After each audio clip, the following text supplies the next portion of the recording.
Bismillahirrahmanirrahim.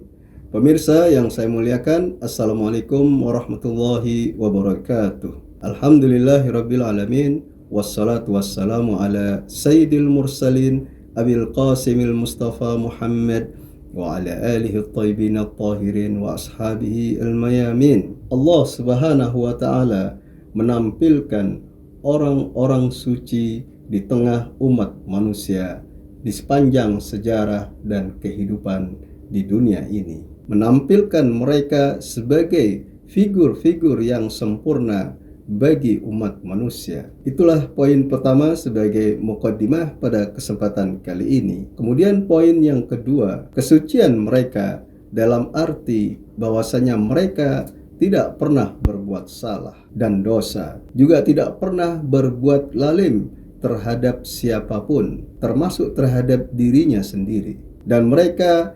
tidak pernah berbuat zalim kepada orang lain, bahkan berbuat kebaikan dan pengabdian kepada yang lain. Kesucian mereka sebagaimana disinggung di dalam Al-Quran, di dalam surat Al-Ahzab ayat 33, Allah Subhanahu wa ta'ala berfirman, A'udzu billahi minasyaitonir rajim. Innama yuridullahu liyudhhiba 'ankumur rijsa ahlal baiti wa yutahhirakum tathhira. Yang artinya sesungguhnya Allah Subhanahu wa taala bermaksud hendak mencegah dosa dari kamu, hai ahlul bait, dan mensucikan kamu sesuci-sucinya. Shadaqallahul aliyul azim.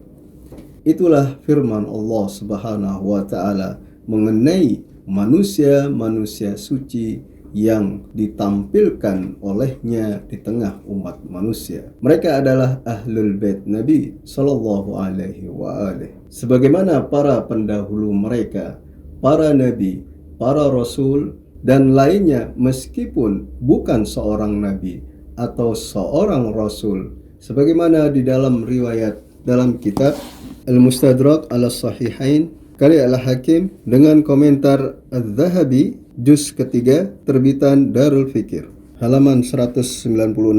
Al-Hakim di dalam kitabnya ini membawakan sebuah riwayat yang sampai pada kalimat Faqalat imra'atu Zakaria, istri Nabi Zakaria berkata, Ya Maryamu asya'arti anni hubla. Wahai Maryam, apakah engkau tahu bahwa aku sedang hamil? Faqalat Maryamu aydan. Lalu Maryam juga berkata, Asya'arti anni hubla. Apakah engkau tahu bahwa aku juga sedang hamil? Faqalat imra'atu Zakaria. Lalu istri Nabi Zakaria alaihissalam berkata, Fa inni wajadtu ma fi batni yasjudu lilladzi fi batnika. Sesungguhnya aku dapati janin yang ada di dalam kandunganku ini bersujud kepada janin yang ada di dalam kandunganmu, yakni janin yang ada di dalam kandungan istri Nabi Zakaria, yaitu Nabi Yahya, bersujud kepada janin yang ada di dalam kandungan Maryam,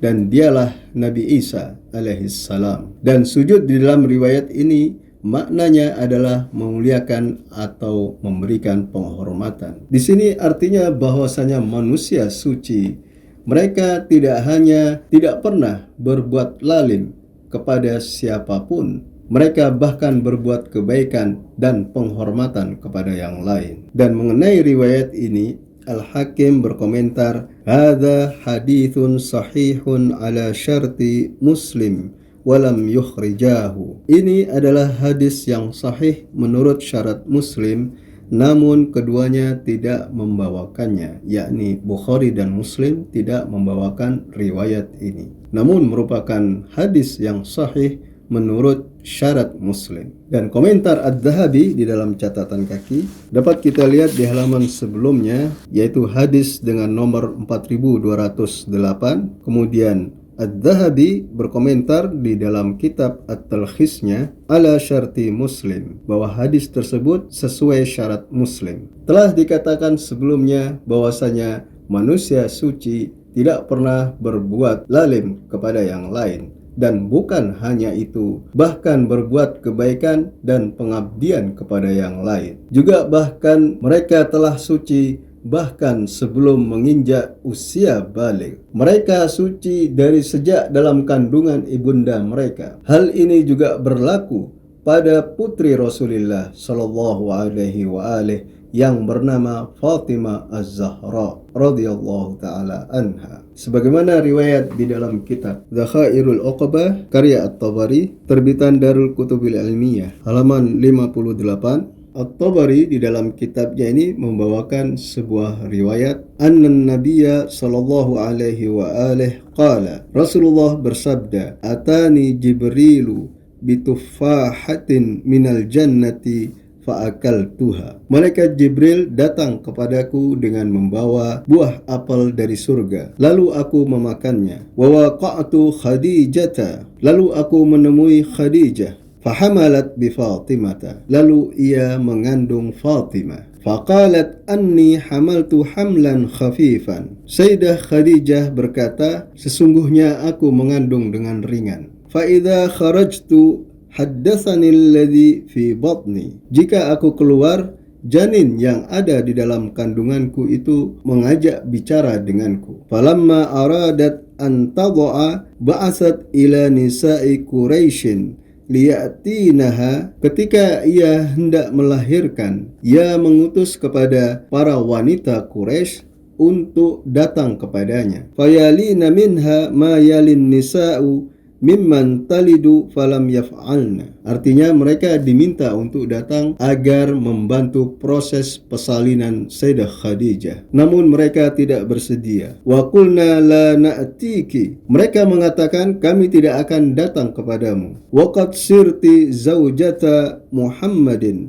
sallallahu alaihi wa alihi. Karena engkau telah menjadi istri Muhammad sallallahu alaihi wa alihi. Fa bainama hiya kadzalika idh dakhala 'alaiha arba'u niswatin. Pada saat itu juga datang 4 wanita menemui Sayyidah Khadijah. Alaihinna minal jamali wan nuri ma la yusafu. Mereka memiliki keindahan dan cahaya yang tak terlukiskan. Faqalat laha ihdahunna. Lalu seorang dari 4 wanita tersebut berkata kepada Sayyidah Khadijah, ana ummuki Hawa. Aku adalah ibumu Hawa, yakni istri Nabi Adam alaihissalam. Wa qalatil akhiratu. Lalu yang lainnya berkata, ana Asiyatu bintu Muzahim. Aku adalah Asiyah binti Muzahim, yakni istri Fir'aun, seorang wanita yang mukmin beriman kepada Nabi Musa alaihissalam. Wa qalatil ukhra. Lalu wanita yang ketiga berkata, ana Kaltham ukhtu Musa. Aku adalah Kaltham, saudari Nabi Musa alaihissalam. Wa qalatil ukhra.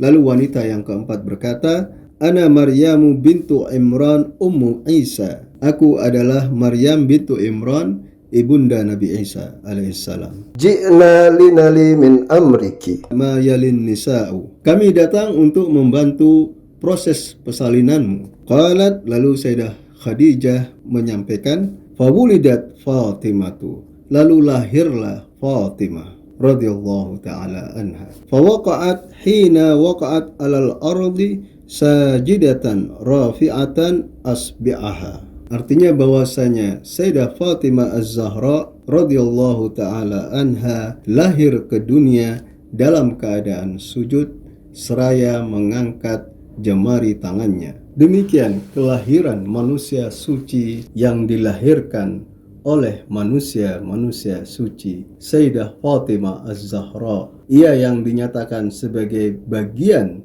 dari Ahlul Bait yang disucikan oleh Allah Subhanahu wa taala, sebagaimana di dalam firman-Nya di dalam surat Al-Ahzab ayat 33, yang mendapat perhatian khusus dari Allah Subhanahu wa taala, mulai dari proses pembenihan bahwasanya Sayyidah Fatimah Az-Zahra dari benih buah apel yang dimakan oleh Rasulullah sallallahu alaihi wa alihi, buah apel dari surga. Kemudian dalam proses persalinan, Sayyidah Khadijah pun yang melahirkan putrinya Fatimah Az-Zahra. Allah Subhanahu wa taala kirimkan 4 wanita suci yang telah disebutkan di dalam riwayat tadi. Allah Subhanahu wa taala mengutus 4 wanita tersebut dalam kondisi Sayyidah Khadijah dijauhi oleh para wanita Quraisy. Dan dalam kondisi itu, Sayyidah Fatimah Az-Zahra di dalam kandungan ibundanya berbicara menghibur ibundanya, Sayyidah Khadijah. Itulah Sayyidah Fatimah, seorang manusia suci yang disucikan oleh Allah Subhanahu wa taala, tidak pernah berbuat zalim kepada siapapun, tidak hanya pada usia balik, tetapi bahkan dari sejak dalam kandungan ibundanya, bahkan berbuat kebaikan dan pengabdian kepada Sayyidah Khadijah. Itulah keutamaan Sayyidah Fatimah Az-Zahra, putri Rasulullah sallallahu alaihi wa alihi. Demikian yang dapat saya sampaikan. Semoga bermanfaat. Wabillahi taufiq wal hidayah. Wassallallahu ala Muhammad wa ali Muhammad. Wassalamualaikum warahmatullahi wabarakatuh.